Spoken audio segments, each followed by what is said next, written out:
Assalamualaikum warahmatullahi wabarakatuh. Yang kami hormati Ibu Victor, Ibu Farida Kamalatif SPD NTB, yang kami banggakan orientasi P3K rekan-rekan semua dari SMK Negeri 1 Tenganan, dari SMK Negeri 1 Bawen, dan dari SMK Negeri 1 Puncak. Perkenalkan, nama saya Tajuddin Umron. Satu tahun saya di SMK Negeri 1 Puncak, dan kebetulan saya di SMK Negeri 1 Puncak sebagai guru pendidikan agama. Selanjutnya akan kami paparkan laporan orientasi pengenalan nilai dan etika instansi bagi pegawai pemerintahan dengan perjanjian kerja pemerintahan Provinsi Jawa Tengah. Selanjutnya, Pak. Sebelum itu kami sampaikan pengertian tentang P3K. Menurut Undang-Undang Nomor 20 Tahun 2023 tentang ASN, yaitu tentang pegawai pemerintah dengan perjanjian kerja yang selanjutnya disingkat dengan PPPK, adalah warga negara Indonesia yang memenuhi syarat tertentu yang diangkat berdasarkan perjanjian kerja untuk jangka waktu tertentu dalam rangka melaksanakan tugas pemerintahan. Selanjutnya, baik. Kemudian maksud dan tujuan dari orientasi pengenalan nilai dan etika pada instansi pemerintahan bagi pegawai negeri, bagi pegawai pemerintah dengan perjanjian kerja tahun 2024 dimaksudkan untuk membekali peserta dengan pengetahuan, sikap, dan perilaku tentang nilai dan etika pada instansi pemerintah dalam mendukung pelaksanaan tugas jabatannya dan mendukung pencapaian misi dan visi organisasi.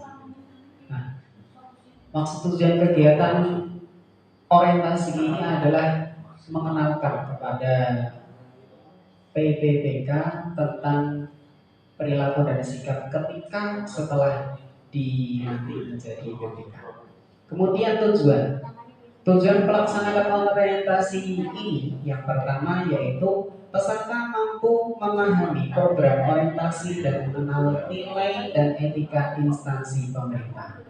Jadi kami dikenalkan tentang nilai dan etika yang ada di pemerintahan. Kemudian selanjutnya tujuan yang kedua adalah peserta mampu mengaktualisasikan nilai-nilai dasar ASN berakhlak. Dijelaskan tentang ASN yang berakhlak seperti apa, ASN yang sesuai dengan nilai-nilai yang ada di dalam kepemerintahan itu seperti apa. Baik, selanjutnya. Nah, ini kami sampaikan nilai dan etika pemerintah Provinsi Jawa Tengah. Visi dari Provinsi Jawa Tengah yaitu Jawa Tengah sebagai penempu pangan dan industri nasional yang maju, sejahtera, berbudaya, dan berkelanjutan. Sedangkan misinya yaitu transformasi sosial, transformasi ekonomi, transformasi tata kelola, keamanan daerah tangguh, demokrasi substansial, dan stabilitas ekonomi makro daerah. Kemudian misi yang selanjutnya adalah ketahanan sosial, budaya, dan ekonomi. Yang selanjutnya pembangunan kewilayahan yang merata dan berkeadilan, sarana prasarana berkualitas dan ramah lingkungan, serta kesinambungan pembangunan. Ini adalah misi dari Provinsi Jawa. Kemudian selanjutnya kami sampaikan tentang visi dan misi SMK Negeri 1 Bancak. Visi dari SMK Negeri 1 Bancak adalah terbentuknya insan yang berkarakter berdasarkan ilmu pengetahuan dan iman dan takwa. Sedangkan misinya yaitu menanamkan nilai pengetahuan, teknologi, keimanan, dan ketakwaan. Misi yang kedua yaitu melaksanakan pembelajaran yang inovatif, berkualitas, berbasis industri 4.0, berstandar dunika dan kewirausahaan.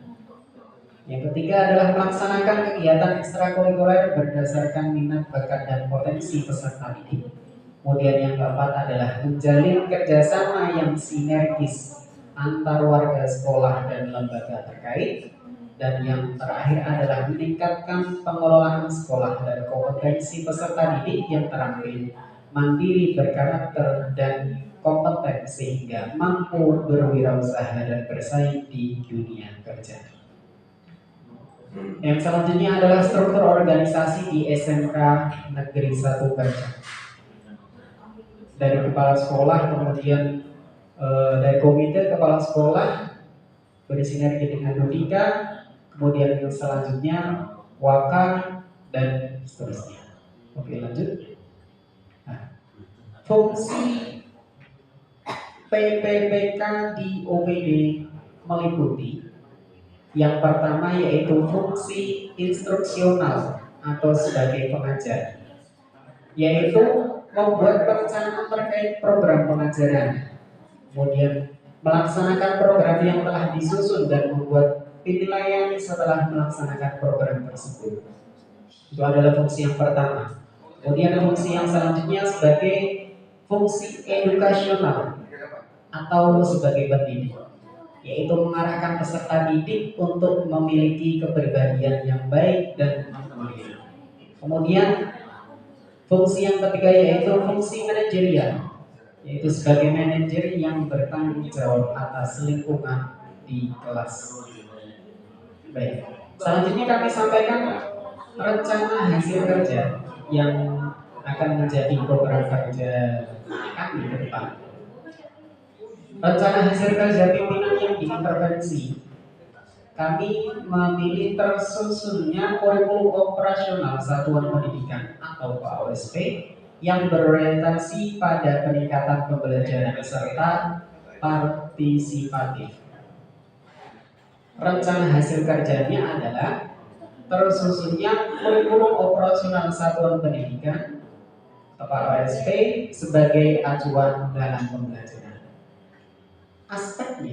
Aspeknya ada aspek kuantitas. Aspek kuantitas itu indikator kinerja individunya yaitu tersusunnya perangkat pembelajaran. Targetnya adalah 1 dokumen. Kemudian aspek kualitasnya yaitu indikator kinerja individunya tersusunnya perangkat pembelajaran. Sedangkan target kami adalah 90%. Kemudian dari aspek waktu, indikator kinerja individunya tersusunnya perangkat pembelajaran dan targetnya kami adalah 2 bulan. Selanjutnya adalah kegiatan dan tahapan. Kegiatan dan tahapan kami yaitu perencanaan penyusunan modul ajar. Tahapannya adalah membuat CV, ATP, kemudian berdiskusi dengan rekan sejawat serta wakil kurikulum, kemudian dilanjutkan dengan penyusunan modul ajar. Output kegiatannya adalah modul ajar. Kemudian nilai berakhlaknya yaitu ada akuntabel, yaitu melaksanakan tugas dengan jujur, bertanggung jawab, cermat, disiplin, dan berintegritas tinggi. Kemudian yang selanjutnya adalah kolaboratif, yaitu memberikan kesempatan kepada berbagai pihak untuk berkontribusi melalui diskusi dalam penyusunan modul ajar. Yang selanjutnya adalah kompeten, yaitu meningkatkan kompetensi diri dengan kinerja terbaik melalui penyusunan modul ajar. Selanjutnya dengan disusunnya modul ajar tentunya ada manfaatnya bagi peserta didik adalah melalui tersusunnya modul ajar yang baik memungkinkan siswa mendapatkan pembelajaran yang terstruktur dan sesuai dengan materi ajar. Kemudian bagi guru, dengan tersusunnya modul ajar mempermudah guru dalam menyampaikan materi pembelajaran secara terstruktur dan terarah. Iya Pak. Baik. Terima kasih. Itulah pemaparan dari kami dan saya akhiri. Nanti kalau ada pertanyaan silakan disampaikan atau feedback dari mentor. Terima kasih. Assalamualaikum warahmatullahi wabarakatuh. Terima kasih. Itu pemaparan materi dari kami. Selanjutnya cek. Ya. Oke, terima kasih Pak Tajudin. Jadi kalau guru pendidikan agama Islam dalam menyusun salah satu CPS sudah ada, dalam menyusun ATP ataupun modul yang panjenengan buat, pernah nggak kolaborasi dengan mapel lain untuk pelaksanaan atau implementasi pembelajarannya? Misalnya pembagian hak waris, kolaborasi dengan matematika, itu sudah pernah dilakukan belum? Kalau untuk saat ini belum, tapi ke depan insya Allah akan. Oke, nggak apa-apa. Jadi untuk teman-teman semua ini juga sebagai tambahan pengetahuan. SMK itu bukan hanya sekolah menengah ke bawah. Kadang ada juk seperti itu. Itu dimulai dari pembelajaran yang menarik. Jadi pembelajarannya itu nggak monoton. Kayak pelajaran agama kalau kita menjelaskan hak waris, itu anak-anak akan jenuh. Tapi bagaimana kita berkolaborasi dengan guru matematika, guru PPKN, kemudian dibuat sosiodrama, seolah-olah itu akan membagi hak waris, ada yang jadi pembaginya, jadi modelnya dan sebagainya. Itu contoh aja. Nanti silakan Pak Tajudin mengembangkan modulnya, modul yang interaktif, itu ya. Oke, terima kasih untuk Pak Tajudin. Tepuk tangan.